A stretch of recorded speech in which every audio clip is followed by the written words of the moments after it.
आज हम आपको एक ऐसा दर्द भरा वाकया सुनाने वाले हैं कि जालिम शौहर जिना करते हुए कुत्ता बन गया। फिर शौहर पर कैसे अल्लाह का अजाब नाजिल हुआ। इस वाकये को मुकम्मल जानने के लिए हमारे साथ बने रहिएगा और इस वीडियो को पूरा देखने के बाद कमेंट में अस्तगफिरुल्लाह जरूर लिख दीजिए। प्यारे दोस्तों, एक गांव में एक सादिया नाम की लड़की रहा करती थी जो कि हाफिज कुरान थी, बहुत ही नेक परहेज गार अल्लाह की इबादत करने वाली थी। वह अपनी शादी से पहले और अपनी शादी के बाद भी अपने घर में मोहल्ले के बच्चों को कुरान मजीद पढ़ाती थी। सादिया एक टांग से मजूर थी और यह मजूरी उसका गुनाह बन गई थी। इस मजूरी की वजह से पूरे खानदान में उसके लिए कहीं से रिश्ता नहीं आता था और उसकी उम्र निकलती जा रही थी। सब लोग कहते कि सादिया ने शक्ल तो बहुत अच्छी पाई है, लेकिन उसके नुक्स की वजह से उसकी शादी नहीं होने वाली। एक तो इनके घर पर कोई मर्द नहीं था, दूसरा इसकी माँ बेचारी इसकी वजह से हर वक्त रोती रहती थी। फिर जब लोग घर आकर उल्टी सीधी बातें करते तो सादिया की माँ ज्यादा रोने लगती थी।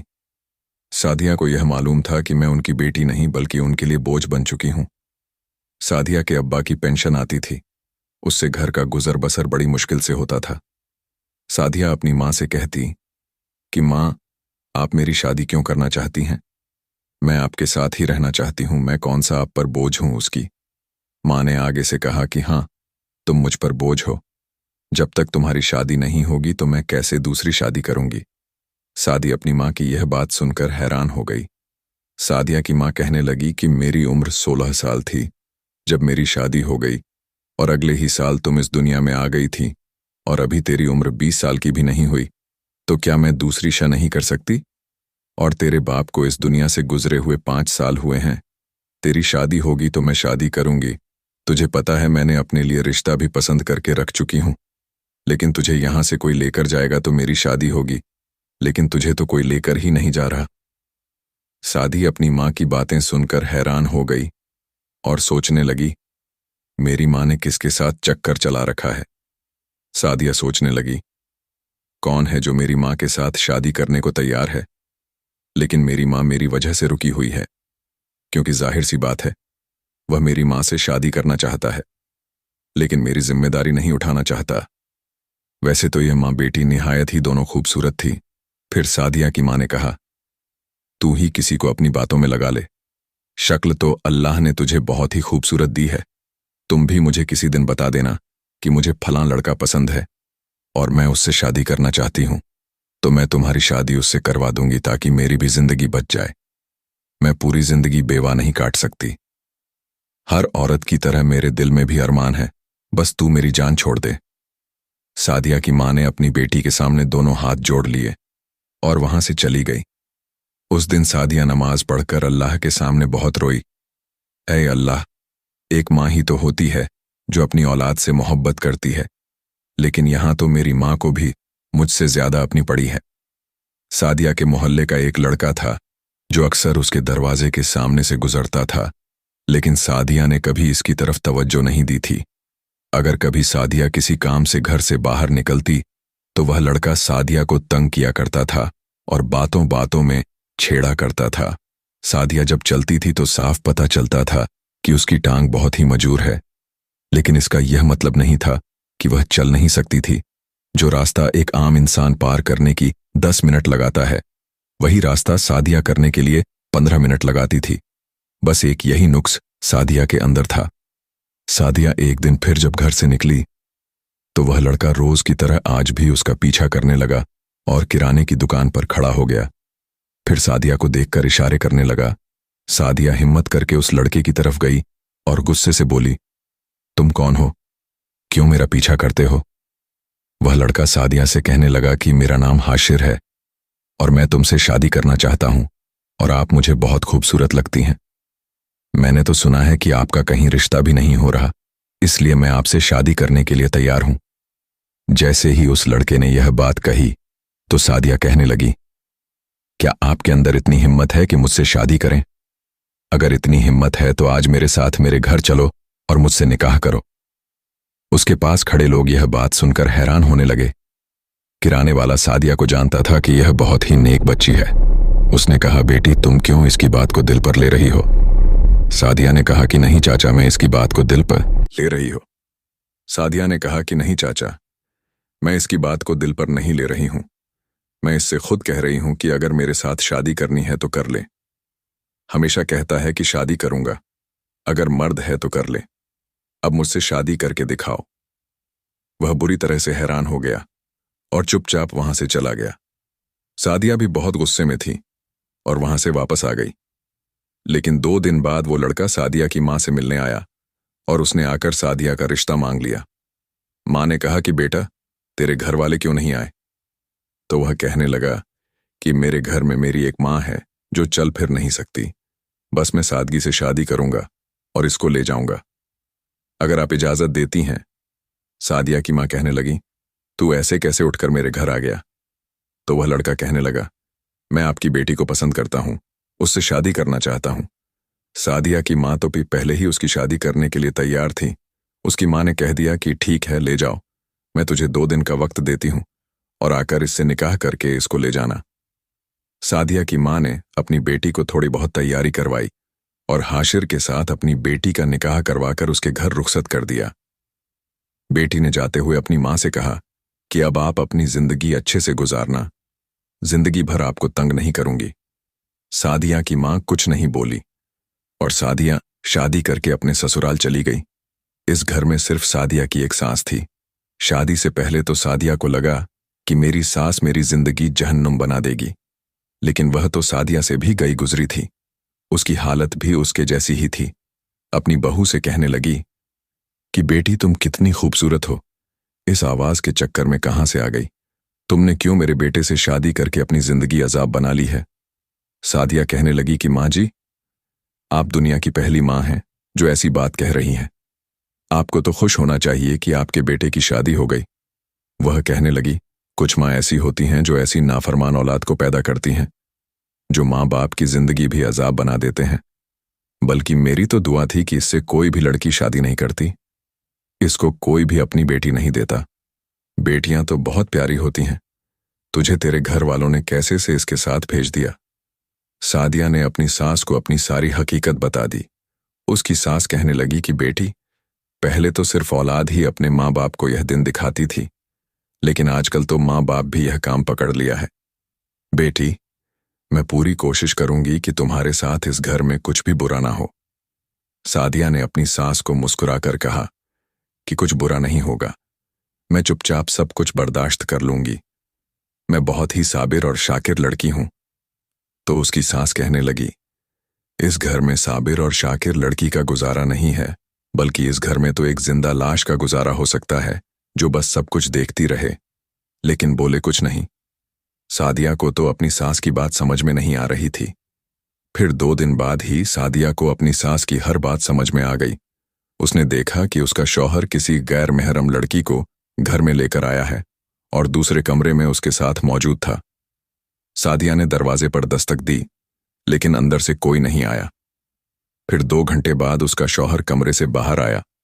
तब तक वह लड़की वहां से जा चुकी थी। उसका शौहर चीखता हुआ बोला, कौन था जिसने दरवाजे पर दस्तक दी? मेरी मां तो ज्यादा चल फिर नहीं सकती, तुमने ही यह हरकत की होगी। तुम्हें इतनी तमीज नहीं है कि अगर कोई कमरे के अंदर गया है और उसने दरवाजा बंद किया है, इसका यही मतलब है कि वह नहीं चाहता कि कमरे के अंदर कोई दाखिल हो। सादी अपने शौहर से कहने लगी, आप कैसी बातें कर रहे हैं? मैं आपकी बीवी हूं और आप किसी ना महरम लड़की को घर में लेकर आए थे। कौन थी वह औरत जो तुम्हारे साथ कमरे में चली गई? शौहर गुस्से से बोला कि कोई नहीं थी, वही औरत थी जो इस तरह के काम करती है और उसी को लेकर आया था। बीवी नहीं थी, मेरी बीवी तुम हो। मेरी शादी तो मैंने तुमसे की है और तुम अब इनकी आदत डाल लो। सादिया सोचती थी कि मेरा शौहर मुझ पर गुस्सा करेगा, मुझे बातें सुनाएगा, मुझ पर शक करेगा, आने जाने की पाबंदियां लगाएगा। इस घर में खाने पीने को कुछ नहीं होगा, इसके लिए मुझे काम करना पड़ेगा। लेकिन वह भूल गई थी कि यह सारी मुसीबतें एक आम लड़की की किस्मत में आ जाती हैं। लेकिन इसने तो जिस आदमी से शादी की थी उससे पूरा मोहल्ला तंग था, और तो और हर हफ्ते कोई ना कोई लड़की घर में लेकर आ जाता था। जब इसने कहा कि मैं तुम्हारे लिए काफी नहीं हूं, उसका शौहर कहता कि तुम तो मेरी बीवी हो, तुम्हें तो मैंने निकाह में लिया है, लेकिन इसके बदले मैं अपना शौक तो नहीं बदल सकता। उसको मालूम हो गया कि मेरा शौहर एक जिनाई आदमी है और जिना करने वाला इंसान अल्लाह को बिल्कुल भी पसंद नहीं। फिर भी वह अपने अंजाम से बचा हुआ था। न सिर्फ जिनाई था, बल्कि यह झूठ भी बोलता था, लोगों से पैसे भी लेता था और कहता था कि किसी कारोबार में लगाऊंगा। फिर वह पैसे खा जाता और कुछ नशे जुए में हार जाता। लोगों से कहता था कि आपका 200 हज डूब गए हैं, मेरे तो 10 लाख डूब गए हैं। हकीकत में वह पैसे सारे बाहर की औरतों पर लुटाता था।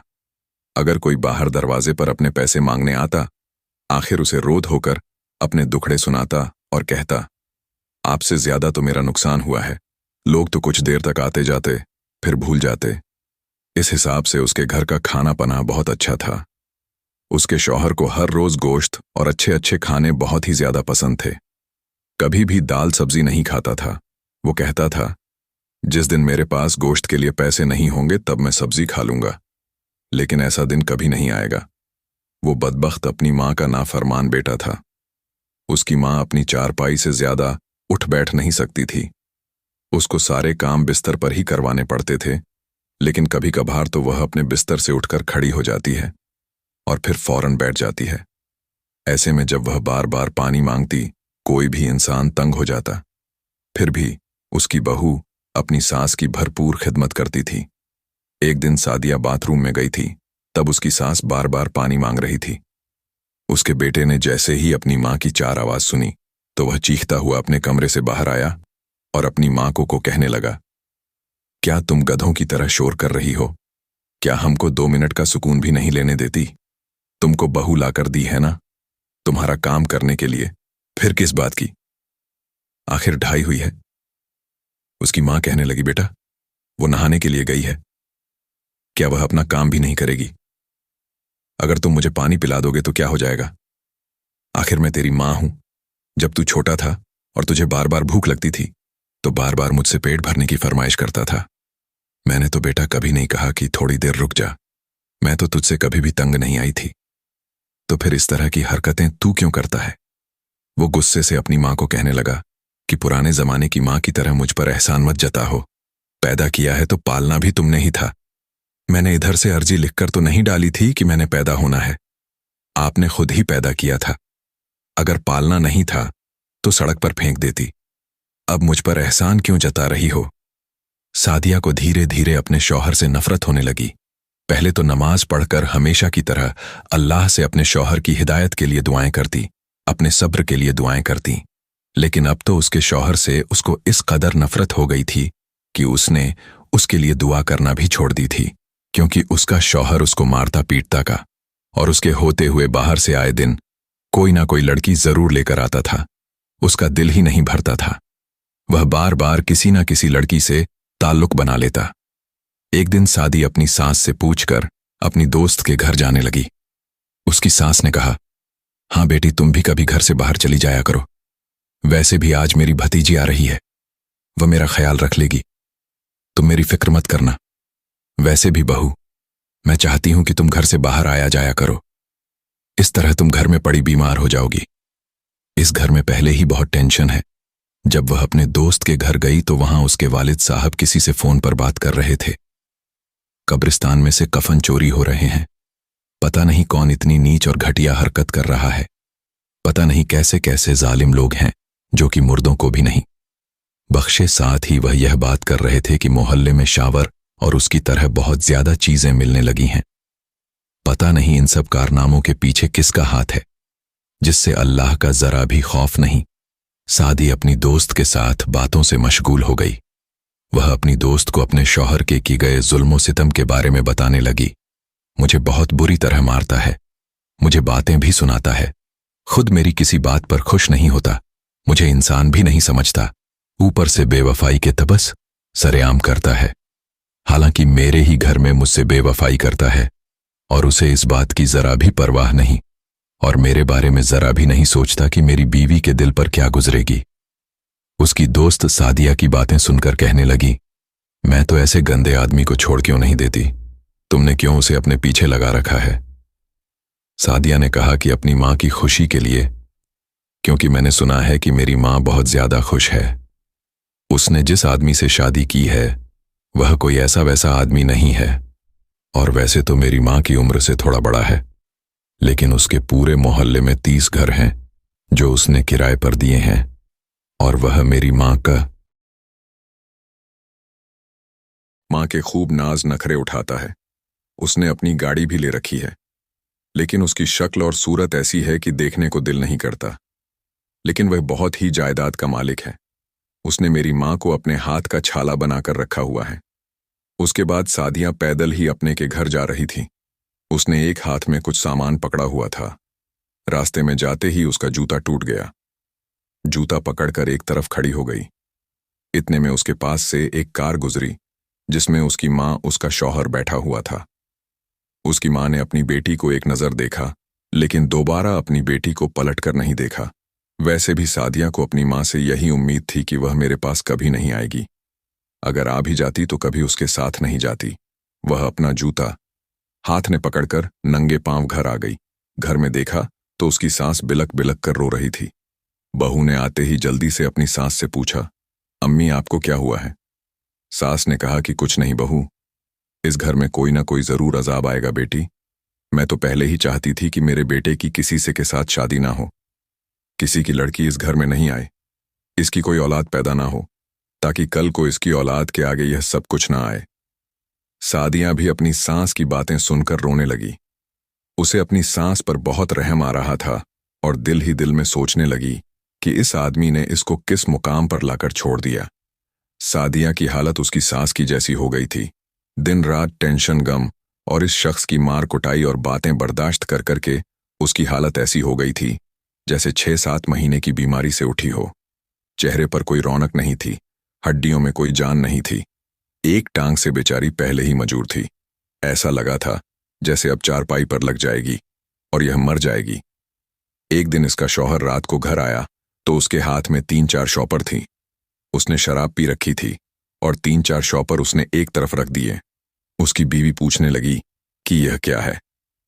शौहर ने कहा कि कुछ नहीं, तुम बस अपने काम से काम रखो, मेरे किसी काम में दखल अंदाजी मत किया करो। और आते ही बिस्तर पर औंधे मुंह गिर गया। वो इतना नशे में चूर था कि उसे पता ही नहीं चला कि कब सो गया। वो उस दिन शॉपर की तरफ देखने लगी। उसने बीच रास्ते में फेंक दिए थे। उसकी बीवी ने वह शॉपर उठाकर एक तरफ रख दिए, लेकिन फिर उसकी बीवी ने महसूस किया कि वह यह देखकर हैरान रह गई। उसके साथ बहुत ज्यादा मिट्टी लगी हुई थी और उनके अंदर से गीली मिट्टी की खुशबू आ रही थी। फिर उसने वह शॉपर एक तरफ रखी और जमीन से लगी हुई मिट्टी को साफ करने लगी। उन शॉपर में क्या था, पर ऐसा लगता था कि अंदर कोई कपड़ा है। वह यही सोच रही थी, अब यह सब कुछ क्या है? वैसे भी हर गलत काम तो यह करता था। नशा बेचा करता था, लोगों को धोखा भी दिया करता था, लेकिन अब यह इसने कौन सा नया काम शुरू कर दिया? उसकी बीवी को कुछ समझ नहीं आया। एक दिन सुबह में सादिया की सास कह रही थी कि मेरी तबीयत बहुत खराब है। सादिया ने जल्दी से अपने शौहर को कहा कि इनको डॉक्टर के पास लेकर जाते हैं। उसके शौहर ने कहा कि इसे डॉक्टर के पास ले जाने का कोई फायदा नहीं है, इसकी तबीयत हर वक्त खराब ही रहती है। सादिया रात को अपनी सास के पास बैठना चाहती थी। सादिया को अपने शौहर ने अपने पास बुला लिया। सुबह उठी तो पता चला कि उसकी सास आखिरी सांसें ले रही थीं। सादिया ने अपने शौहर को बहुत जगाने की कोशिश की, लेकिन वह बहुत ही नींद में था। वह अपने शौहर की बहुत मिन्नतें कर रही थी, अम्मी को डॉक्टर के पास ले जाएं, उन्हें कुछ हो जाएगा। वह अपनी बीवी से कहने लगा कि दफा हो जाओ यहां से और मुझे अकेला छोड़ दो, आराम करने दो, मुझे नींद आ रही है। सादिया कहने लगी, वो तुम्हारी मां मर रही है और तुम्हें नींद आ रही है, तुम कैसे बेटे हो? तुम जैसे बेटे से तो बेहतर था वह बेऔलाद रह जाती। इतनी बातें सुनकर उसके शौहर ने उसे बालों से खींचकर कमरे से बाहर धक्का दिया और वह रोती हुई अपनी सास की तरफ आई। उसकी मदद के लिए बाहर लोगों को देखने लगी।